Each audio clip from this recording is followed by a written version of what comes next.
And livestock farmers have been urged to ensure their animals are vaccinated as part of the national program targeting at least 80% of livestock against foot and mouth disease and viral disease, Peste de Petits Ruminants, that is PPR. Administrative Secretary in the State Department for Livestock, Dr. Joshua Chepchieng, has called on farmers to avoid misinformation and participate in the vaccination program that is aimed at controlling livestock diseases that have caused economic losses.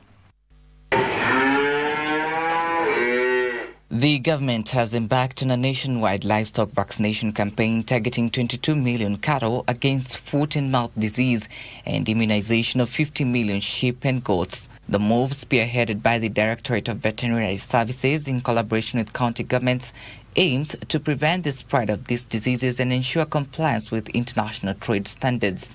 We deny the fact that this vaccination is harmful. It is not harmful at all. It is for good intentions. We are the ones who are producing these two vaccines.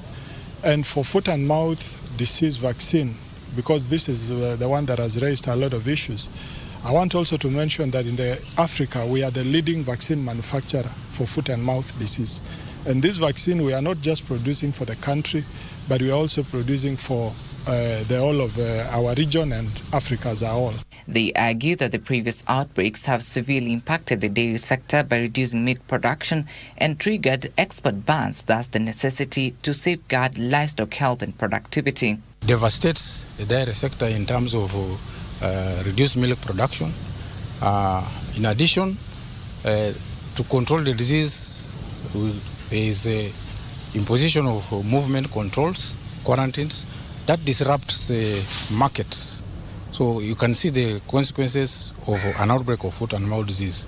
You cannot trade with anybody in the world if you have outbreaks of trade-sensitive diseases like foot and mouth disease or the one for sheep and goats called PPR. So for the government to initiate vaccination of animals, it is extremely important for the Kenyan public to know that vaccination of animals is historical. The national government is set to supplement counties that are unable to mop up enough resources to ensure the campaign's success. Trevor Ngendo for Prime Edition.